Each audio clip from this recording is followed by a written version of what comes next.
All right, how y'all doing here today? Good to see you again, and doing a little more listening to that historic travels. I'm gonna have to tag that guy or something, but heard something that he was talking about there, and it reminded me over in the book of Acts, chapter number 27.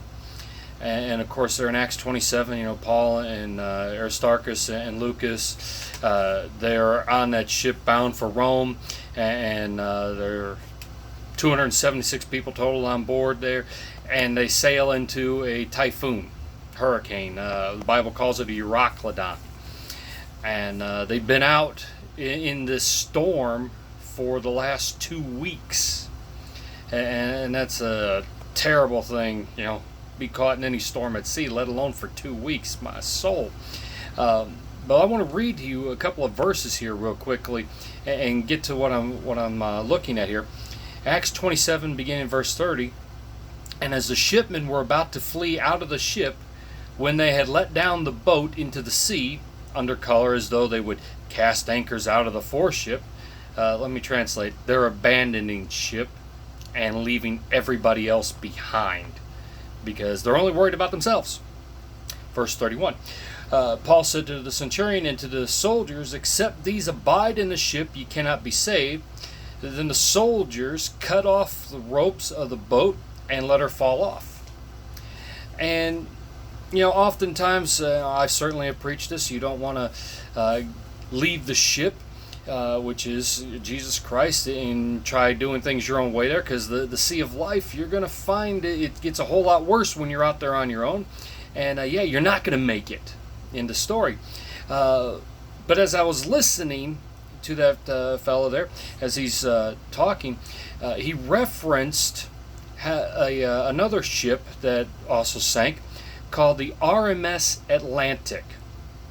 Now, some of you may say, wait a minute, RMS, and it ends in an IC. Are we talking about another White Star Line ship here? Yep. RMS, of course, Royal Mail ship, the Atlantic, and then this is actually a few decades before the Olympic and Titanic and Britannic were all built. So there's all of them in with that IC.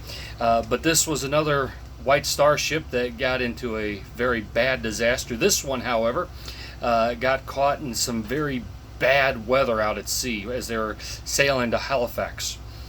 And what happened was, between the storm that was raging and the waves being so powerful, it ended up pushing the Atlantic into a rock.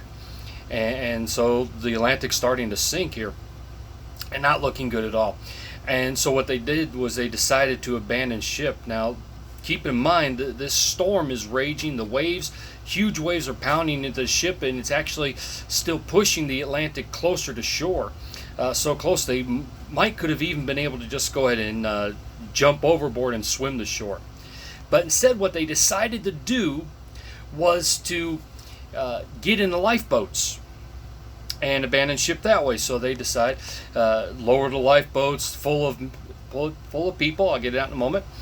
And the problem was that every time the lifeboat got down to the water, the wave would hit that lifeboat and smash it violently into the hull of the ship, killing everyone on board. The lifeboats weren't a good idea then. They should have sought a different means of escape. And we are programmed to think that lifeboats are great. Lifeboats are essential. Lifeboat is the way to go when you get in trouble. It ain't always the case. And seeing that, what happened there with the Atlantic and its crew and all those on board there, it's easy to understand what would have happened to these sailors here in Acts chapter 27 had they went and got in a lifeboat. They were needed to man the ship to bring it as close to shore as possible as it was. Never mind the fact that God had promised Paul all the souls on that ship to him, that they would all make it to shore safely. So these men, they were trying to wreck God's promise in the process. They were only thinking about themselves, and had they succeeded, they would have gotten killed.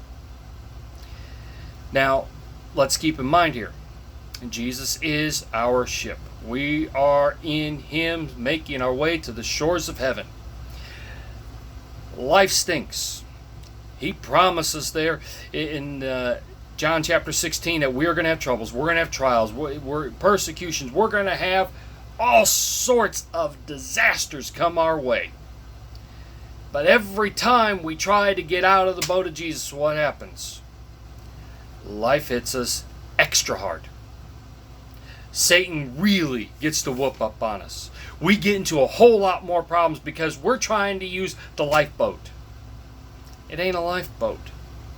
You're going to get out onto the ocean in a 14-foot boat? No, that boat is designed for nice, smooth waters, no problems whatsoever. That ain't what's happening, church. The storm is raging. You ain't getting away from it. You ain't getting out of it.